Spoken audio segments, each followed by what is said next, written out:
اتق الله تجد مخرجا. طب اتق دلوقتي الله في صحتك، اتق الله في مالك، اتق الله. هقول لك حاجه، اقسم بحاجه زي القران الكريم. تاني انت خليني اتكلم، انا خلاص قفلت.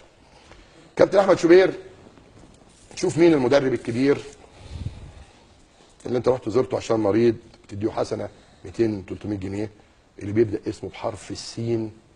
شوف انت عملت ايه في بيته، بيدعو عليك ليل نهار. شوف البنت اللي جت في مكتبي، خلي بالك اقسم بالله، ده ثانيه واحده، اللي جت لي مكتبي ومعاك اللينكس. انا عاوز في كازورات، عاوز اعلق خلاص بس في كازورات وطردتها من مكتبي. ثانيه واحده من فضلك. لا من فضلك. انا ثانيه يا استاذ محمود، انا بقول لمصر كلها باشا احمد يعني اتقي ربنا هتلاقي مخرج.